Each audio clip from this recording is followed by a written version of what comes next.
Hey, good morning, good afternoon, good evening, wherever you may be. Scott Luton and Kim Reuter with you here on Supply Chain. Now, welcome to today's live stream. Hey, Kim, how you doing? I'm doing wonderful. How are you? I'm doing outstanding, outstanding. We got fall weather moving in We slowly but do. surely. Finally. Temps are a little bit cooler. Mm-hmm. And today, beyond the cool temps, we got a cool show, folks. It's The Buzz, where every Monday at 12 noon Eastern Time, we discuss a variety of news and developments across global supply chain, across global business. And Kim, we've got some big topics to get into here today. We're going to be talking about an update on the ILA-USMX stalemate. We're Mm-hmm. going to be talking about weaponized supply chains, new tariffs on e-commerce, upstarts, and a whole bunch more. So, folks, buckle up and get ready.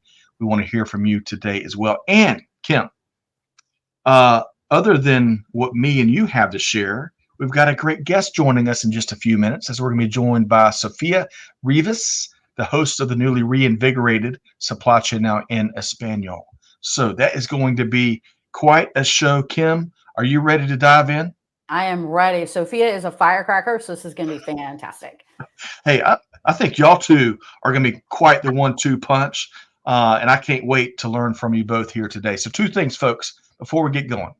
First off, give us your take in the comments. Let us know where you're tuned in from and your perspective on the topics we're going to be talking about here today, such as our dear friend T Squared up there in the Baltimore area. He says, good Monday. Bring it on. A little Southern emphasis there for that good supply chain management nourishment. Great to have you as always, T Squared. So let us know where you are. Let us know what you think. And secondly, if you enjoy the show today, we'd love for you to share it with a friend and your network. They'll be glad you did.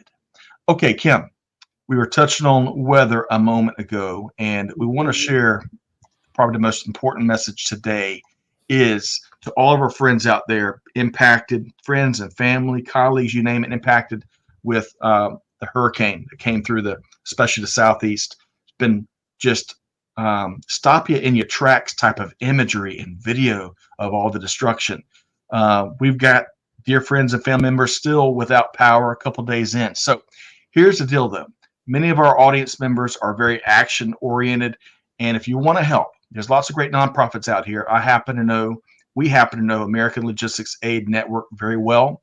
We've had Kathy Fulton, their executive director, on with us, sharing some of the great work they do really around the globe. And there, as you might imagine, are jumping into the disaster relief on needs related to the hurricane. So, folks, if you're in position to help, go check out allenaid.org. We're dropping it right there in the chat. They're a wonderful nonprofit. Little goes to waste, and let's all help out if we can. Kim, any of your friends, family, colleagues deeply affected too? Thankfully, we have not been affected here in Virginia, or at least where I am. We're getting a lot of flooding as expected with all the rain up in the mountains. But fortunately, we have been lucky. And growing up in hurricane country and living in hurricane country now, you're never prepared. You're just, when it hits and your home is devastated, they need all the help they can get. I'm with you. It has just been mesmerizing. It really is. So, folks, if you can, first off, if you're suffering, your family are suffering, thoughts, prayers, certainly to you and your entire family. And if you're in position to help, again, check out allenaid.org, and we appreciate that in advance. Hello, Maria. Tuned in again from beautiful Madrid. Great to see you. Looking forward to some of your perspective here today. All right. So moving right along on a much lighter note. So we published over the weekend, Kim. With that said, it's funny. Ever since coining this newsletter, with that said, I now catch how many times I must say this phrase, like 8 times a day. Oh gosh. So we celebrated National Coffee Day, which was yesterday, and International Coffee Day, which is Friday, October 4th. We also included news and views and events, resources, tools, you name it, as we always do. So check it out. We'd love for you to let us know what you think of that. One other quick programming note before we get Kim. So Kim's had some travel abroad, and we can't wait to dive in and get some more key takeaways. But really quick, speaking of resources, we've got a lively show tomorrow. Hey, when sustainability comes up in your supply chain discussions, does the conversation always seem to touch on the same tired, non-productive topics? Well, if so, join me tomorrow, October 1st, for a live stream with my friends at Spark 360 for real solutions that work well when it comes to driving sustainability gains in your organization. And if you can't make the live session, hey, register with the link that we're sharing there in the chat, and you'll get a copy of the on-demand version once we're done with the live show.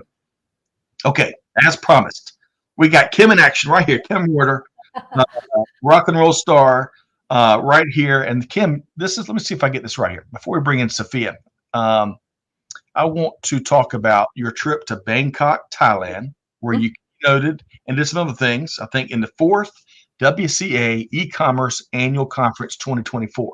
Now, I can only imagine, Kim, the e-commerce, the supply chain, just the business rock and roll stars that were there talking about probably some of the biggest issues of the day. Yeah. What were some of your key takeaways from all those conversations and what you presented and all? So WCA is a great organization. They focus on small, medium freight forwarders and brokers worldwide. And it's a great organization because of the sense of community. Like, everybody is there to help each other, which is really amazing. And there's a lot of networks and tentacles that are reaching worldwide. Yep.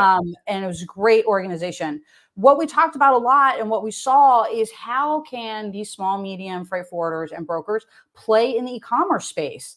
We talked a little bit about it with DP World when we spoke to them last week.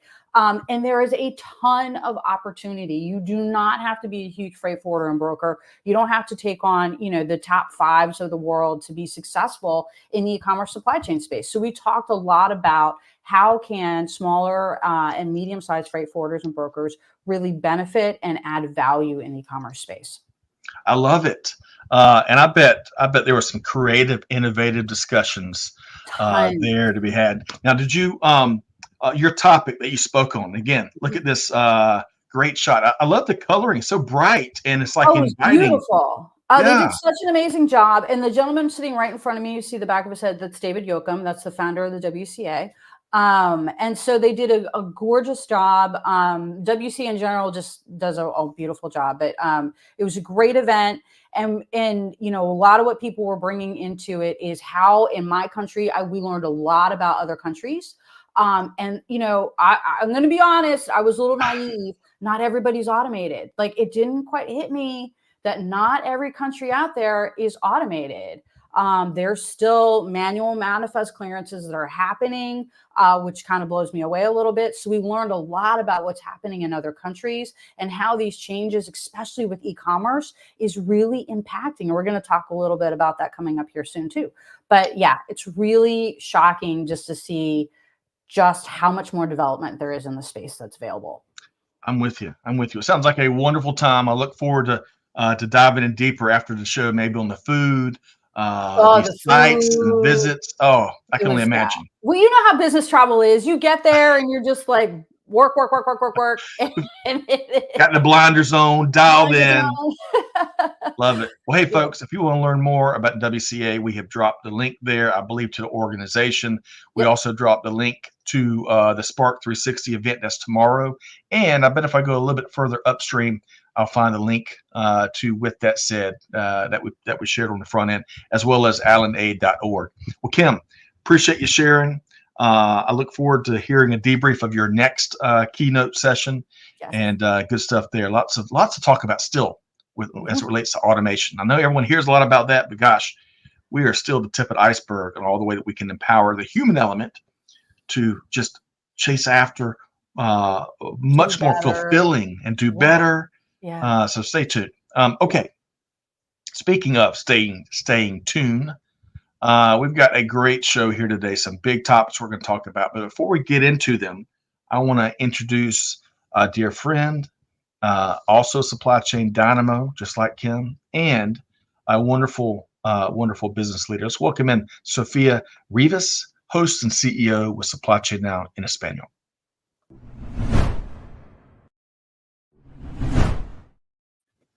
Sofia, how are you doing? I'm doing awesome. How is everyone?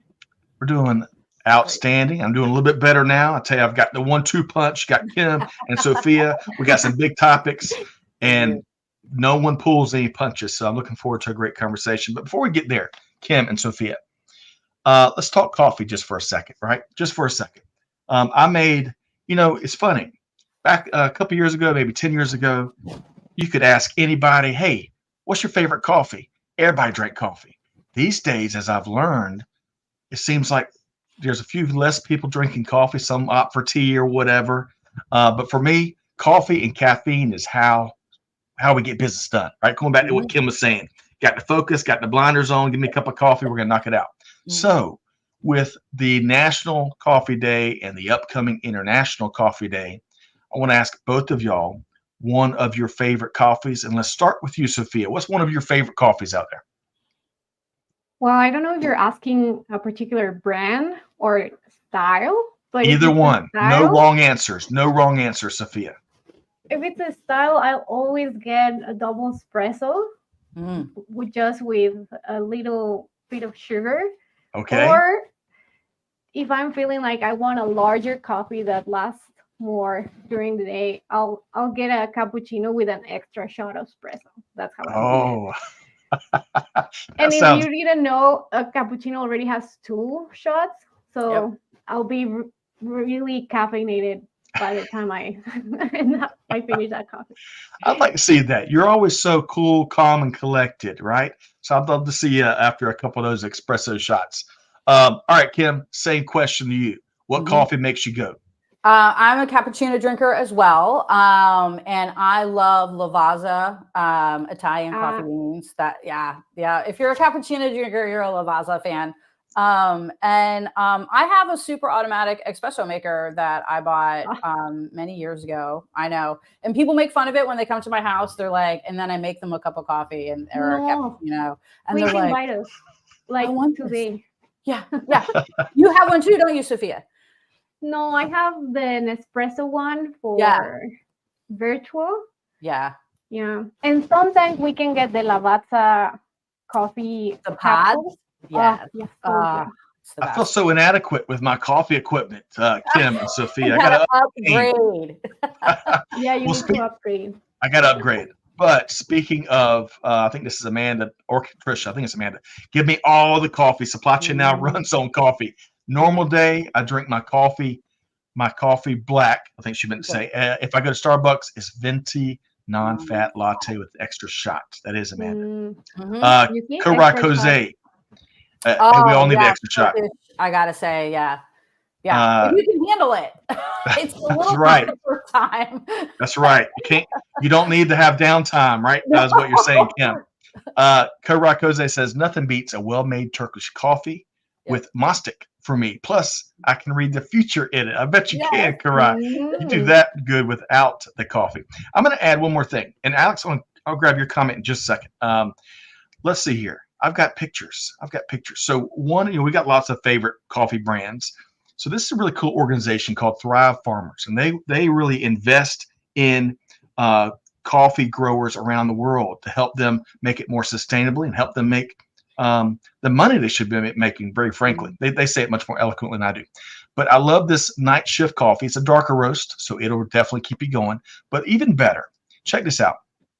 They tell the story of the growers behind each of their brands. And I know there's other coffee companies that do that, but I love this because it truly is about these wonderful people that keep really the whole world going with what they grow and cultivate and deliver to the rest of us. So check that out. I think we're dropping a link, to that. You know what?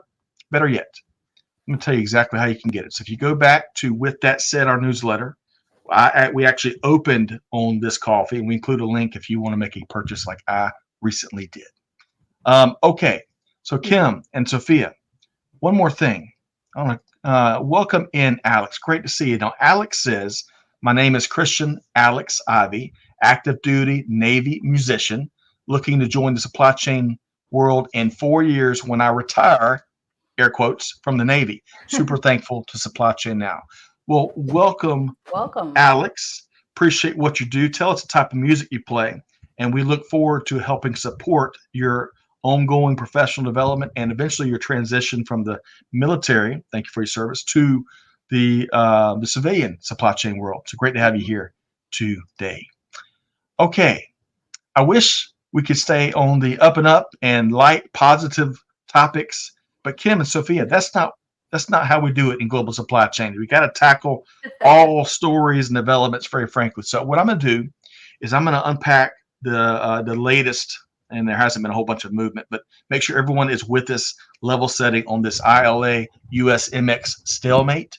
And then I can't wait to get both of y'all's comments on what's playing out here. So as reported here, soon to be here, by our friends at CNN, no progress, unfortunately, has been made in the standoff between the International Longshoremen's Association, ILA, you'll hear that a lot out there, and the United States Maritime Alliance, the USMX. The current labor deal, well, it expires at midnight tonight. That's right, just around the corner. And assuming no breakthrough takes place today, the ILA is ready to go on strike at 12:01 at 36 facilities across 14 different port authorities. Now, the White House has not requested and is not expected to pursue the 80-day cooling off period that it has as an option.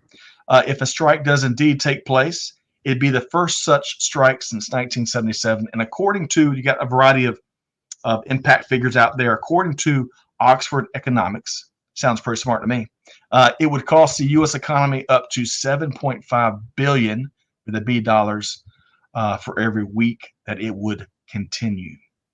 One of the biggest snags in the deal is pay raises, as you might expect. It's usually a big snag in labor negotiations. Now, the ILA reportedly wants a 77% raise for its members through the life of the deal. The USMX says they've offered 40% thus far. Now, the ILA hasn't released that figure. That's what insiders are reporting. Some of the products likely to be affected in any strike, especially one that lasts more than a few days. Fruits like bananas and cherries. I didn't know that bananas were the most popular fruit in the U.S. I had no idea. Adult beverages, stop the press. Oh my gosh. Oh my God. Food manufacturing inputs like cocoa and sugar, furniture and appliances, and autos. As the Port of Baltimore handles the largest volume of auto imports, there's a lot of autos that come through the state of Georgia too. Mm-hmm. The ILA has indeed pledged, this is kind of cool, has pledged to continue handling military cargo during any potential strike. Thank you. More than 200 business groups have sent a request to the White House last week asking the Biden administration to step in and prevent a strike. However, what I said a minute ago, White House says they aren't even considering the cooling off period that the Taft-Hartley Act provides for. So, as Jake Barr says, prepare for collision, I think, full steam ahead. Mm-hmm. Kim, your thoughts on what we're seeing here develop and what we're likely to face here really soon? Yeah, so you called it out. We haven't seen a strike like this in almost 50 years, right? For the ILA to actually walk out and shut down a port has not happened in a really long time. I am still skeptical that they actually will walk out and shut down the port. There's a lot at stake if they do that. And they start to open some doors to things that can't be taken back if they do that. I mean, there is always an option for the National Guard to run a port. We have lots of, there's some options if they decide to go all the way there. So we're going to have to wait and see. We are already seeing steamship lines tacking on strike fees onto ocean freight, going into these ports to try to cover some of the extenuating costs it's going to take to move this freight. And that's been an interesting play. That's not something that I've seen happen before either. So that's also been an interesting development, is seeing how the steamship lines are trying to pass some of these costs on to the importers. Excellent comments there. And unfortunately, kind of like what you're implying, the question or the topics have shifted from is there going to be a strike to how long will the strike last? Yeah. Sophia, your thoughts on what we're seeing here with this development, or lack thereof, really? The lack of, correct. Yeah, so far they said around 45,000 workers are going to go on strike from tomorrow onwards. And there's an interesting analysis from the U.S. Chambers of Commerce that says that a port like New York, if it's shut down for one day, the losses are between $641 million US per day. Wow. So that's what's at stake. And additionally to that, I know we're talking about how the salaries are being negotiated, and that's one of the primary goals of the ILA. Yep. So this or renew this new contract with USMX. But another thing is what they're saying, and I don't know if we're gonna dive into that, but they are against automation in ports, especially in cranes. And that's one part that they're fighting against. I think mainly because of the obviously imminent pressure of what are they going to do with the workers that are going to be replaced by that automation, which should not necessarily be the case. But then there should be a reskilling and redefinition of their work and their role at ports. I like Sophia. I'm so appreciate you sharing that, and I love the point you wrapped on at the end of your response. And I want to circle back with both of y'all on automation in our ports and the opportunities there. But before we do that, I want to say hello to a few folks. Hey, Gino, great to have you back. Hopefully you checked out visualcapitalist.com. What a wonderful web resource that is. We talked about it last week. We dropped the link to the CNN story. There's lots out there. Although I wish there's more reporting on this, but you'll find the CNN link there. Hello, Daniel from Mozambique, I believe. Welcome in. Hello. And I missed Felipe was up here. Here we go. Felipe from Colombia. Great to see you, Felipe. Our first guest of Supply Chain Now in Espanol.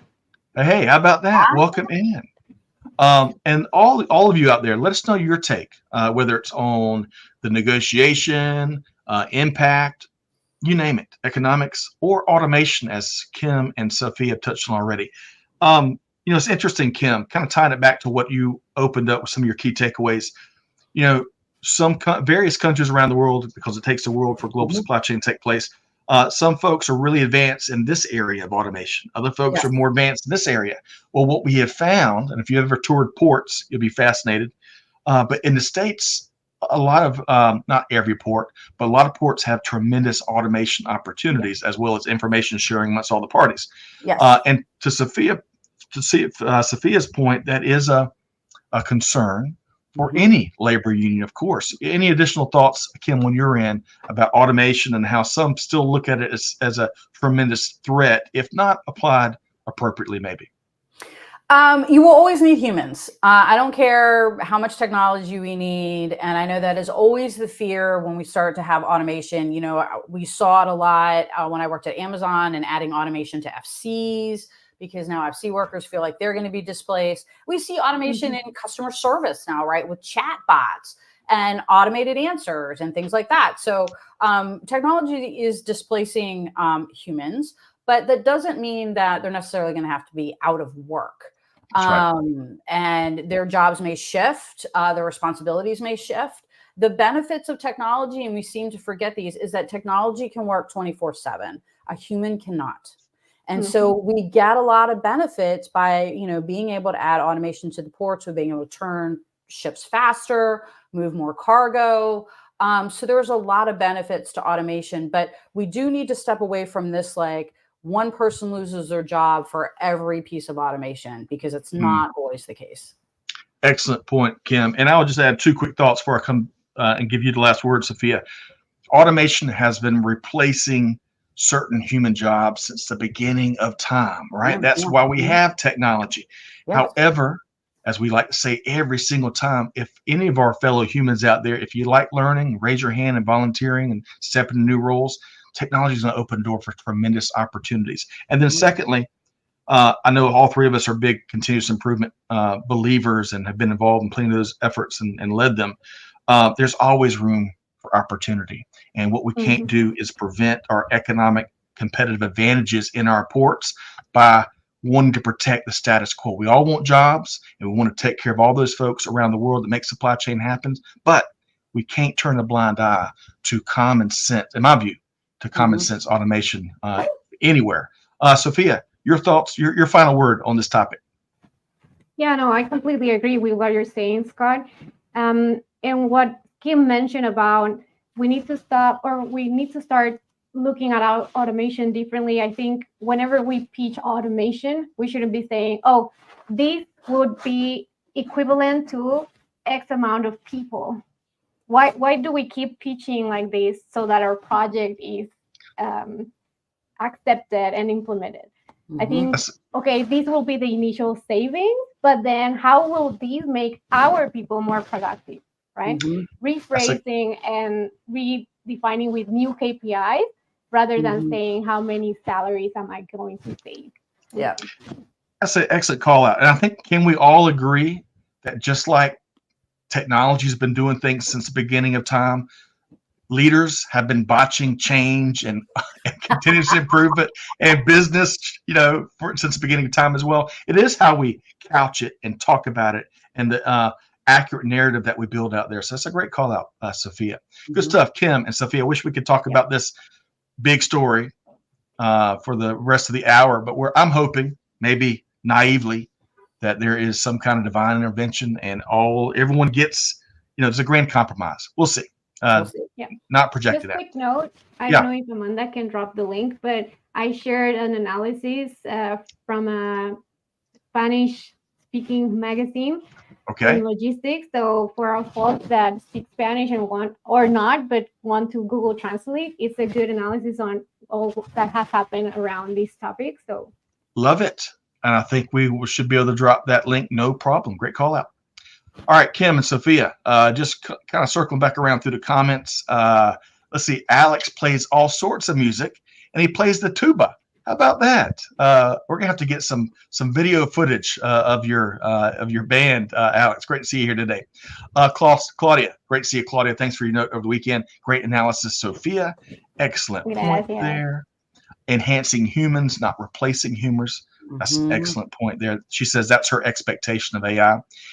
And that's the link. We're dropping a link to what Sophia just mentioned in the chat there. Okay, moving right along, Kim and Sophia, our next item here today, let's talk about, supply chain weaponization. As reported here by the Wall Street Journal, right? Did you ever have a pager back in the day? I think I had a pager for about 3 days back in the day. For nothing but my friends. Why do we need that back in the day? Anyway, kidding aside, supply chain weaponization. As reported here by the Wall Street Journal, thousands of electronic pagers, as many of y'all may have seen, were detonated in a planned attack on Hezbollah members last week. Now, it's important to note, just like the last topic, we're not getting political. And we're certainly not getting political about having a political Middle East discussion here. But we want to focus more on a more agnostic, but really still important topic of supply chain weaponization, because this has got some parallels across industry that touch on no shortage of important issues that any supply chain leader faces and practitioner faces. The traceability of the supply chain behind this attack still remains murky as of now. But to some extent, that is to be expected because in some cases, Sophia and Kim, the nature of the electronics manufacturing industry, like other sectors, and also the ecosystem can be a bit murky.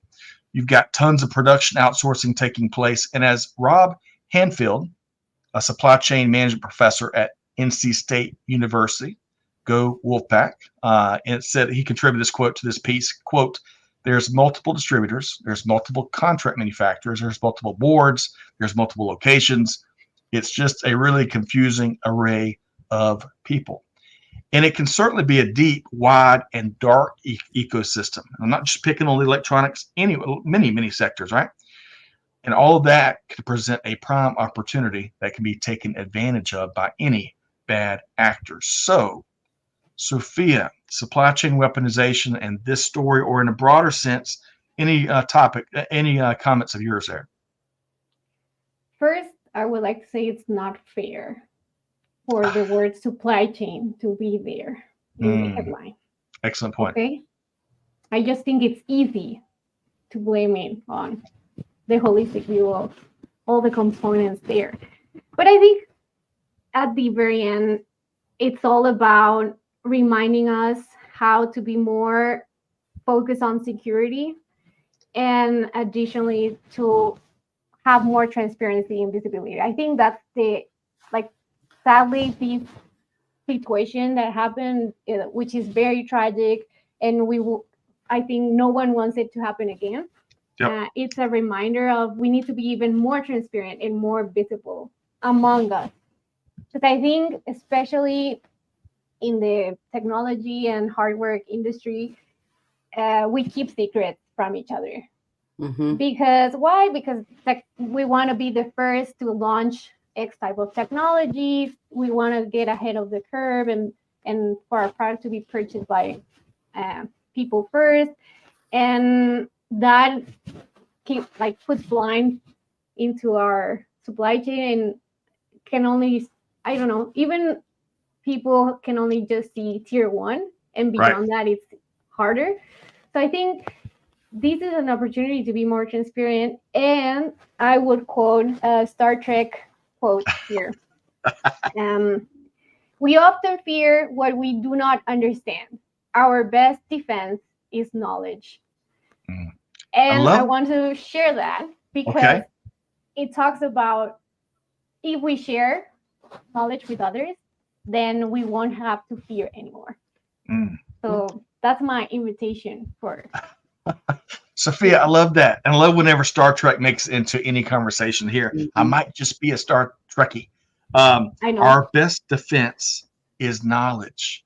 To kind of use the second half of that quote. I love that. And also, Kim, coming to you next is transparency. And I know folks are probably tired of hearing that word said, but it is so critically important, because any ecosystem, any supply chain organization, all it takes is one supplier or node kind of in your blind spot that not only can lead to bad things for the organization, or allow others to take advantage of, and whether they use it for violent attacks or cyber this, that, or the other. I mean, there's no good things come out of that. But Kim, going back to, I'll use the phrase, not to make anybody mad, but supply chain weaponization, this story.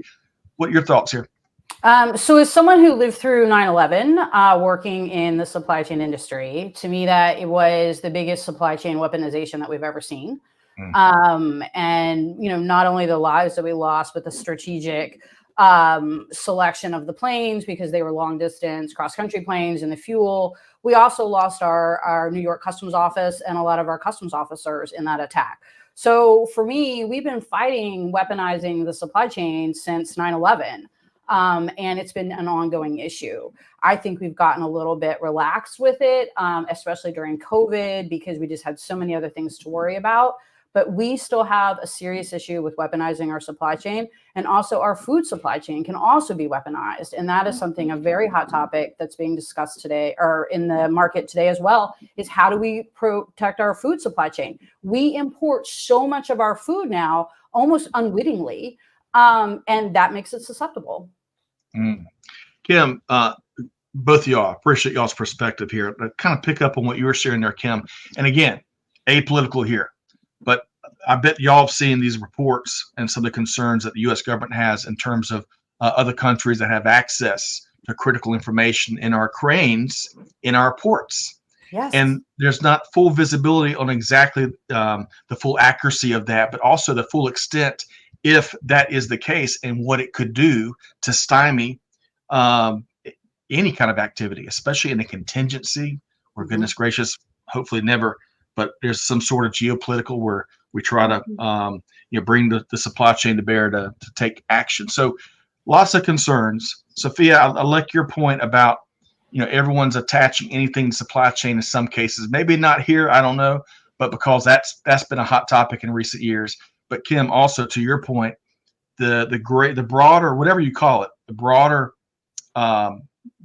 action that's in play here has been going on for some time, and I think it's becoming more dangerous because technology's gotten cheaper. I mean, just think about this, all the democratization that we take advantage of to further supply chains, right, and be more innovative and successful. Well, bad actors, unfortunately, have access to a lot of those same technologies. So we're going to keep our finger on the pulse. I think it's healthy that supply chain leaders and practitioners are having this discussion because of the massive risks out there. And folks, y'all let us know what you think. We're dropping a link there to the Wall Street Journal article, and let us know what you think. Sophia and Kim, appreciate y'all's perspective there. Okay, somewhat of a lighter note. We're going to shift over to trade talk, right? E-commerce, retail supply chains. I think one of our favorites, all three of us here, and Amanda and even Trisha, I think, behind the scenes. Let's talk about tariffs. So I think I've got a visual here. And folks, by the way, if you're listening to the replay of this, don't forget, you can tune in live and see the images and see some of the comments, whether it's ours or from the audience, and be a part of live discussion every Monday at 12 noon Eastern time. All right, so I digress there. As reported here, though, by Inc. magazine, the White House announced new tariffs on imported goods from China last week, ranging, get this, from 7.5% to 100% on items such as EVs, solar panels, steel, aluminum. I bet all of us have heard plenty of industry and trade and demand talk on all those things, including where production shifts are taking place, right? Also included, though, in this new trade policy, and this is going to make my 10th grader, this might break her heart a little bit, right? Because like the rest of us, she's on a budget. The I knew I was going to trip up over this. The minimus tax-free trade exception was tightened up as part of this new policy, this announcement from the White House. Now, the loophole has allowed packages valued at $800 or less to ship to U.S. destinations without any customs duties. And the loophole, it's been in place for decades. Mm-hmm. But in recent years, get this, folks, in recent years, many foreign-based e-commerce players have been using it extensively. Shine, Temu, Alibaba, and others. 140 million parcels were exempted from customs duties via de minimis 10 years ago, right? So write that number down, 140 million parcels. That number went up over 1 billion parcels in 2023, less than 10 years ago. Now, the Biden administration announced a series of trade policies. They're not, from what we've seen, they're not just lowering that from 800 to some other arbitrary figure, but rather they're trying to execute a series of trade policies that are expected to cut these exception numbers back considerably from 1 billion to whatever their target is. So, Kim, while I can't wait to hear both of y'all weigh in here with your e-commerce and retail supply chain leadership background, I can't wait to hear what you think of this move here. So, we're doubling down on a fail, right? So the whole reason we saw this big surge in de minimis shipping is because of the additional tariffs that we put on all of our products, 4 or 5 years ago, and we continue to keep those, right? So that's what actually drove that initial surge of direct-to-consumer shipping. First of all, it was going on way before. Amazon was doing direct-to-consumer and taking advantage of the de minimis for decades. Before we saw the surge. And that's great. They were doing it and customers loved it, right? But we saw this huge surge because we saw these additional duties and taxes and importers were trying to get around it. So now we're just double downing on the thing that we did that caused the problem. So what I think is that if we got rid of these tariffs that we put in 5 years ago, that again, in my opinion, is what's been driving this inflation that we can't get out from under. We would see the de minimis start to drop again because it is expensive to ship a de minimis package. It does take longer. There are advantages to going back to how we ship packages in the past. So that is what's continuing to drive it. And the more we keep taxing it, the more we're just going to see it happening. Lots of good stuff there, Kim. Sophia, what are your thoughts? So today I learned that this loophole in the tariffs is called de minimis. All right. And it's hard to say. Yes, it is. But, okay, so I've been following these Temu and Shein news for, I think, over like a year because I don't know if you remember, but there was an air cargo capacity issue, mainly because Temu and Shein were shipping all these single order packages by air. And there was not enough, the capacity was not keeping up.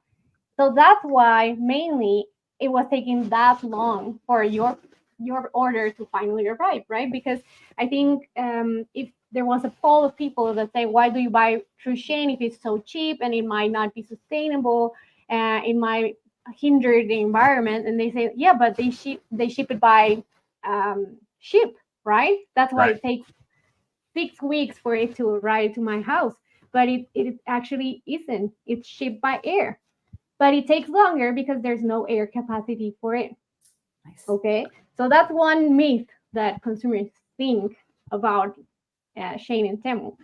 And what do I think about increasing tariffs? I think yes, it is a failure that they try to fix, but I also think it's interesting and an opportunity to drive consumer behavior to more sustainable practices.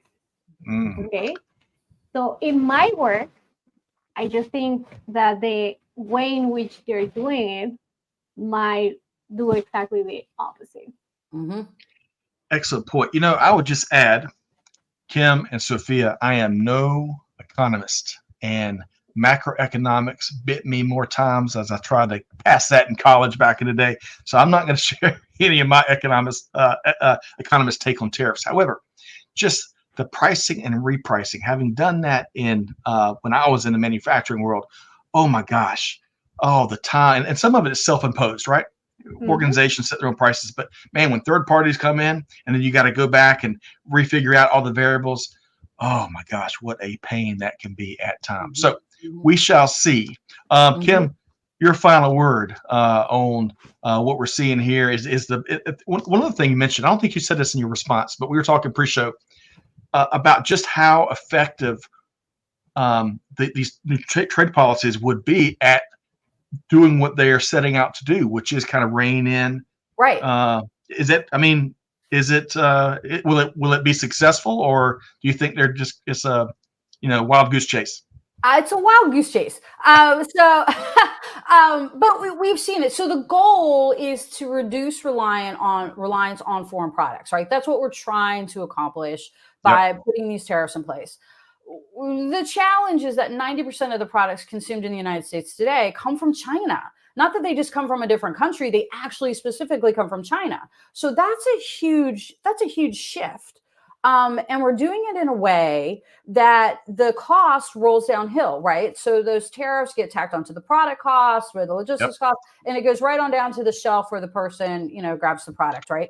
There's no executive Walmart is taking a 25% hit in their bonus. I'm telling you right now, at Target, Amazon, they're not doing it. So the consumer is paying for it. So that's why I don't think that this is working. The other thing that we're seeing them tariff on raw materials, steel, aluminum, things that we need for manufacturing here in the United States, because I don't think we're a big aluminum manufacturer much anymore, as I understand it. So we're hurting our manufacturing by doing this as well. And then, of course, there's trade relations, right? Because now that we've upset our trade partner, we're hurting our farmers, our grain farmers, our pork farmers, who sell a large majority of their product to overseas countries. So in a nutshell, world trade and global trade is highly complex, and you can't tickle this tiger over here and not expect to have some reaction over here. Yes. No tickling tigers, folks. No tickling tigers. One last thought here, and I think we're kindred spirits here. I think, and if y'all disagree, of course, you'll let us know.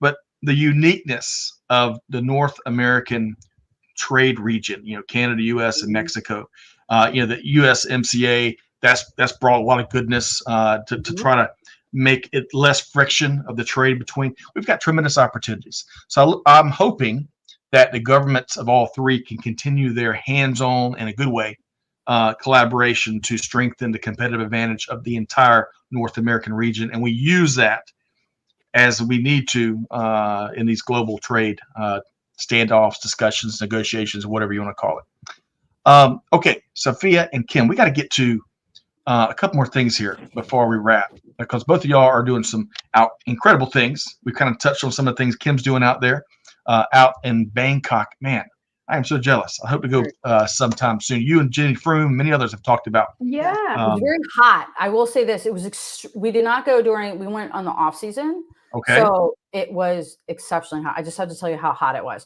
And from a girl from the South, right? Virginia, right? And humidity, like no problem. I got the hair thing sorted. Oh no. Thailand is a whole other level of hot. Okay. That you need to be prepared when you go there for that. Love it. Man, I had no idea. Accepted, Kim. Yeah. That's right. Hey, we love our weather updates around here at Supply Chain Now. Speaking of hot, man, we got a hot new project that Sophia is leading. Check this out, folks. New branding, new show, relaunch, you name it. Supply Chain Now in Espanol. So if you've been in the know, been part of our global community for quite some time, you'll know that we are already 3 or 4 dozen episodes deep with Supply Chain Now in Espanol. However, we knew it needed a bold new direction and vision and relaunch. And Sofia Rivas, you are stepping in and leading that. And we're going to touch on the latest episode in a minute. But quick question for you.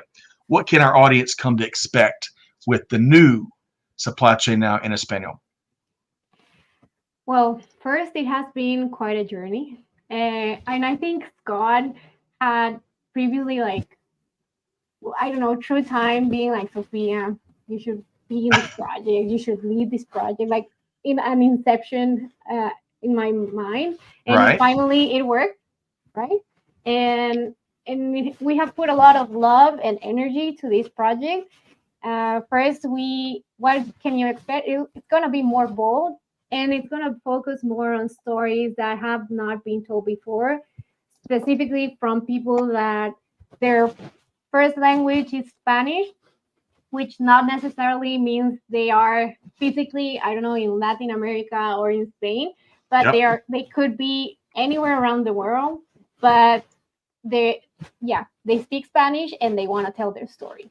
So that's mainly what we want to focus on. And a lot of highlighting startups in supply chain and logistics, especially in Latin America, which I think have not had enough spotlight before. I think most of the big companies and unicorn companies that have been featured in other programs of the Supply Chain Now family and also other podcasts have been mainly focused in North America and also in Europe. So now you'll get to know what's going on in Latin America. Mm-hmm. And so we've done a couple of things already. If you have not followed our webpage and our LinkedIn page, we had done a live stream in which we explained the direction of the podcast.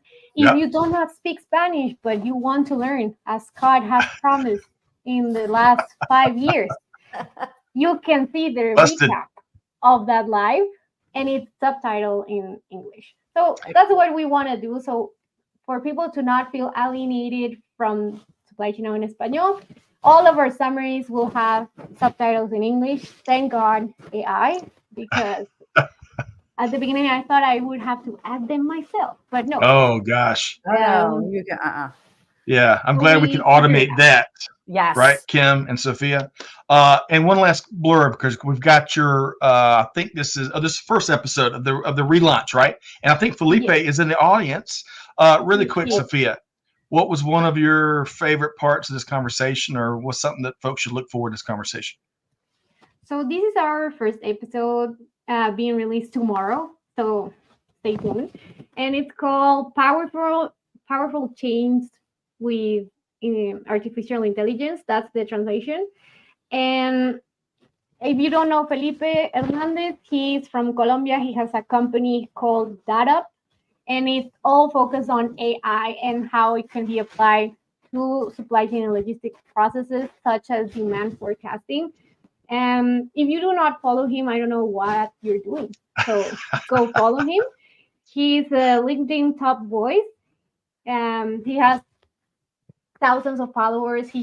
He shares a lot of insights from the industry. He's also having a survey on what is going on in Latin America in startups and innovation and technology. So if you are in Latin America, go fill that survey, because we want to know the state of the industry, right? That's right. That is right. And that's our intro video, something I didn't mention. But we changed the intro video for our episodes, and today we shared it to the world so that you can see it ahead of time. It has a cute music there to energize you before you get into the topic. Love it. And as Amanda said, it was meant to be. We're so excited to have you on board to see the relaunch tomorrow. So yeah, divine intervention. Hopefully it's at play. I know it's at play in all kinds of conversations around the globe. Yeah, so there's no hopefully in my team. That's right. That's right. We do things. Well, hey, one last thing for us shift gears here is big thanks to Andrea, right? Who is leading production, executive producer, all kinds of stuff, kind of behind the scenes. I loved the two of y'all on that live stream, kind of announcing things. So a lot of big She's things like to come. right next to me, but she's Uh-huh. not camera ready, so we can leave her. No, no, no. Well, say hello. We'll just say hello. She's there. Good stuff. Hey. But yeah. And Oh in gosh. case you know, we're twins, so in everything we do, we come together, and we're bringing her to supply chain. So we're Love very it. excited. We are too. Great to have you here. Appreciate your perspective and expertise and what you're doing with supply chain now in Espanol. Speaking of appreciate, Kim, you and I have had the good fortune of having all kinds of really good shows over the last few months, right? Lots of good shows.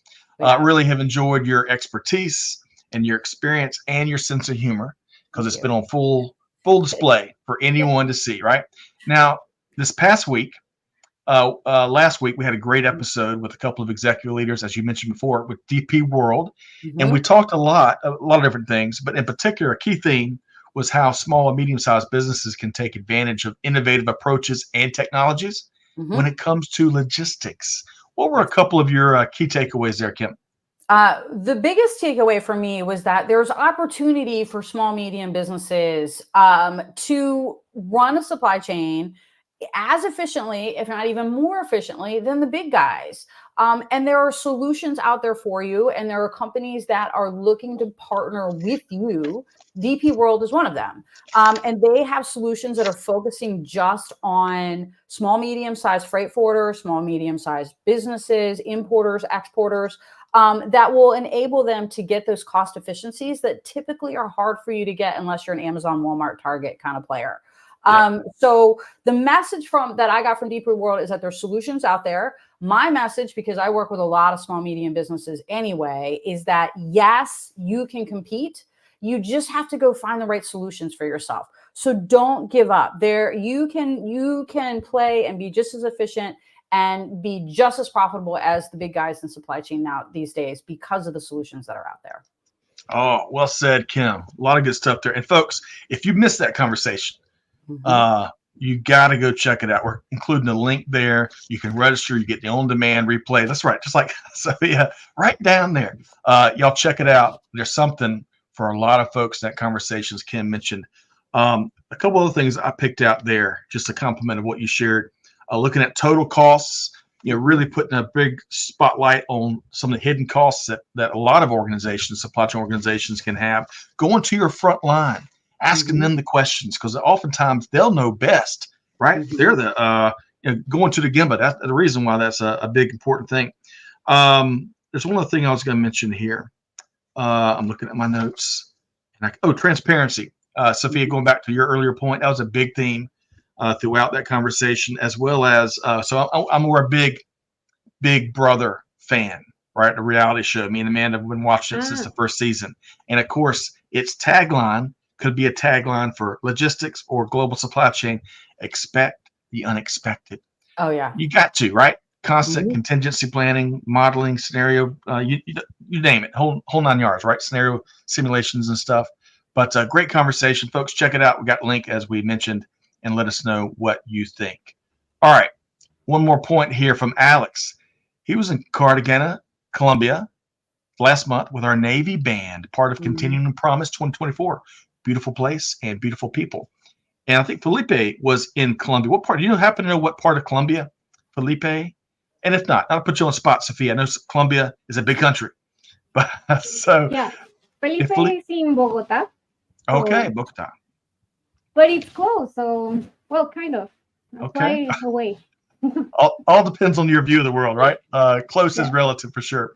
Okay, let's do this I wish we had a couple more hours. I really enjoyed y'all's perspective and expertise here today as we talk about some really big topics of our day. Kim, how can folks connect with you? I know you do a ton of consulting, you do a ton of keynotes and conference stuff and training, you name it. How can folks connect with you other than here? LinkedIn is the best way to get in touch with me. All my information is there. So hit me up on LinkedIn.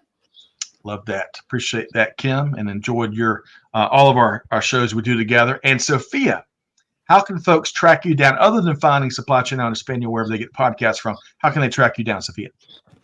So if you do not follow Supply Chain Now in Espanol, I will not accept your invite on LinkedIn.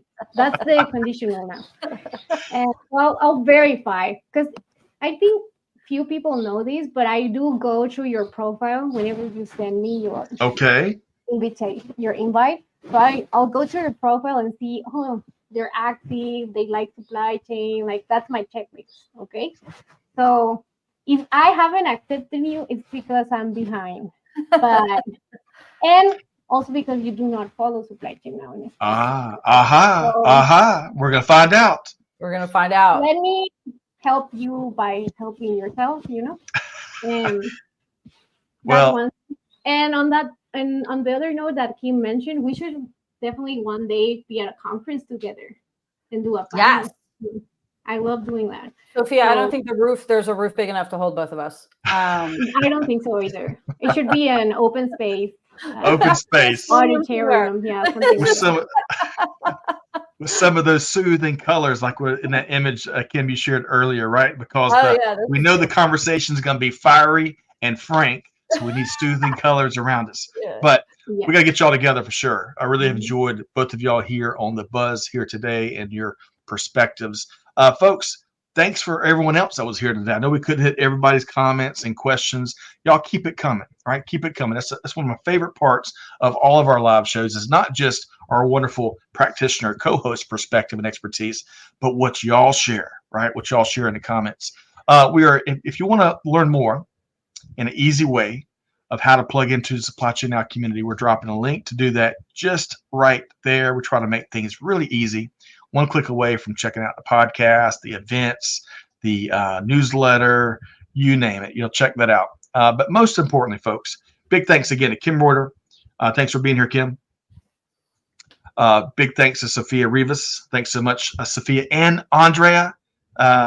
Thanks for both of y'all for what y'all are doing. And big thanks to Amanda and Trisha behind the scenes and all the folks that showed up. Folks, whatever you do, take one thing that Kim and Sophia shared here today and put it in action. Go tell a friend, start a movement, right? We got so much work to do, so little time across global supply chain. And whatever you do on behalf of the entire team here at Supply Chain Now, Scott Luton challenge you, do good, give forward, be the change that's needed. We'll see you next time right back here at Supply Chain Now. Thanks, everybody.